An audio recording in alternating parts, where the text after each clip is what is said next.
Yo, what's up guys? I'm here with another video. This one is going to be about tips or tricks or like mechanics, mistakes a lot of people make, how to improve pretty much in low elo, or things you could do in your games to get out of low elo. All these points I will mention have been discussed with like Master Elo Plus players to confirm that this is like stuff you should improve on or should know about. So yeah, I'm just gonna go over the points one by one and explain to you how you can apply them to your own games. Let's start with the first one. The first point will be about capitalizing on kills. So what do I mean with that? It just means getting the most out of a kill as possible from like early game, like shoving your lane, to late game, like just straight up winning the game.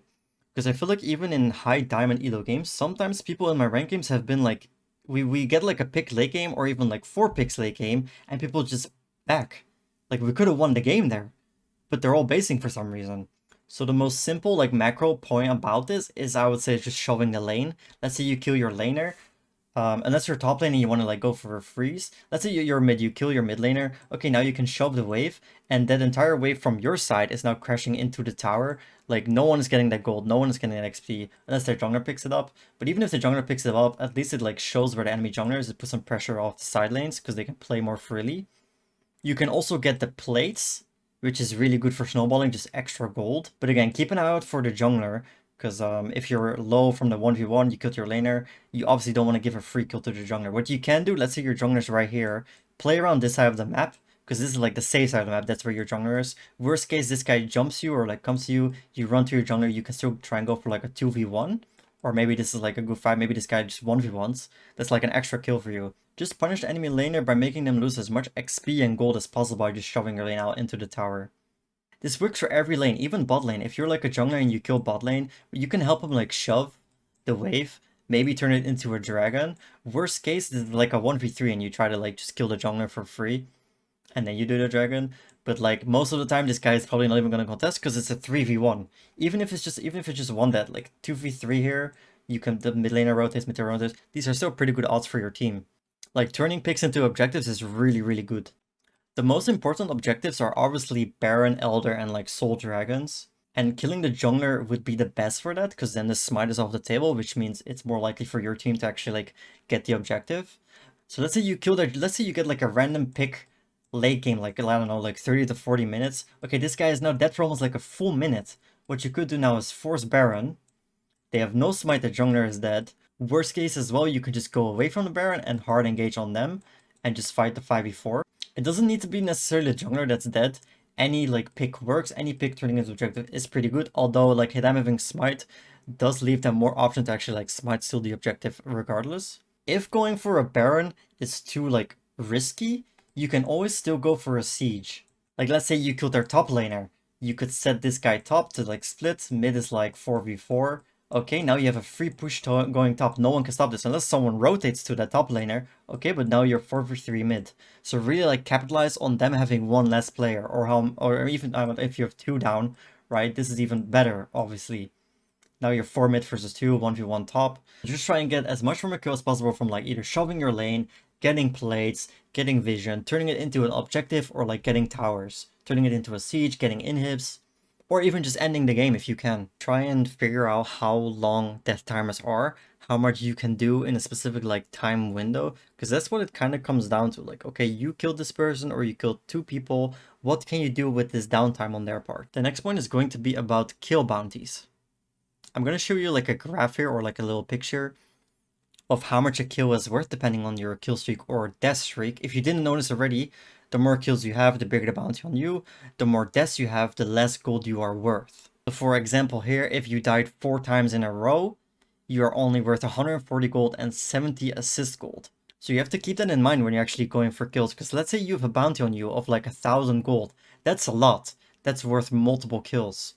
So is it really worth going what you're going for? You always have to be thinking about this. Like, is this worth losing my bounty? It can be if it's a free kill.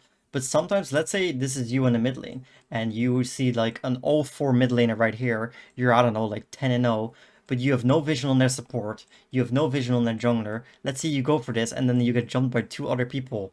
Is that really worth losing your 1,000 gold bounty for? Not really, because that is like a chance of them to get back into the game. So yeah, just keep that in mind. There's not much really to say about it, but even if you have like a slight bounty on you, like 300 gold, that's still an extra kill. So let's say you 1v1, but their jungler like swoops in to kill you, and you had a 300 gold bounty on you, okay, nice, you got a kill, but you technically gave them 2 kills. So that's not even a worth trade for your team. Those shutdowns can really make the difference because they help the enemy hit like their power spikes, and then it's just easier for them to get back into the game. A random small like side note, if you are losing your bounty, the best possible scenario is probably for the enemy support to get the gold, because they're least likely to have like impact like team fight wise.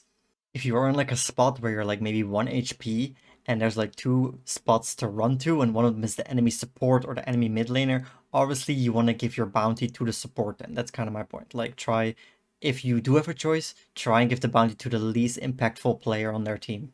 Don't give the enemy like a chance to get back into the game.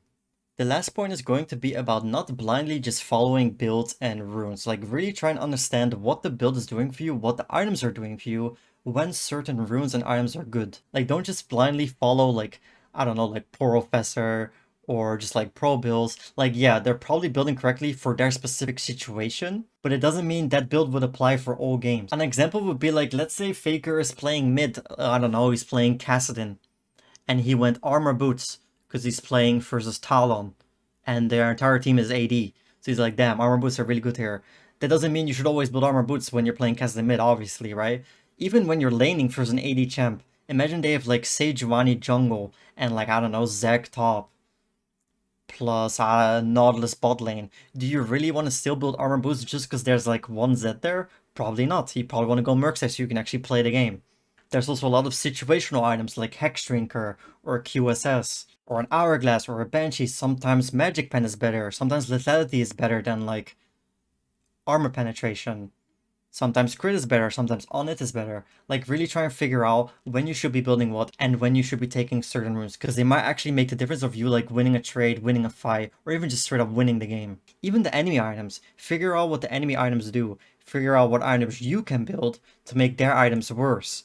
For example, you're playing a mage, they're building a lot of MR. Okay, you might need a Void Staff now instead of like a Death Cap. If they don't have a lot of MR, Death Cap might be better now because you just want the flat damage. Another example would be like First Strike. Like First Strike is a really good rune, but it's not good if you can't proc this, right? Like this, there are some matchups where this would do absolutely nothing for you. Let's say you're a mid laner, but you're playing versus like a Xerath, one of the longest range like poke mages in the game. You will almost never get a First Strike proc, so that would be awful to take into a Xerath. But when you look at probability, you might be like, oh wow, but this guy took First Strike on I don't know, on like Kassadin. I should take it as well. Probably not in that specific matchups. So just like really trying to figure out if your rune is good in that certain spot or not. Because you really don't want to be playing the game with like a dead keystone that doesn't really do much for you. Right, that's pretty much going to be it for this video. If you have any questions, let me know in the comments. I'll probably make it into like a series with 3 more points in the next one. But yeah, thank you for watching. If you did enjoy the video, don't forget to like and subscribe. Yeah, I'll see you in the next one.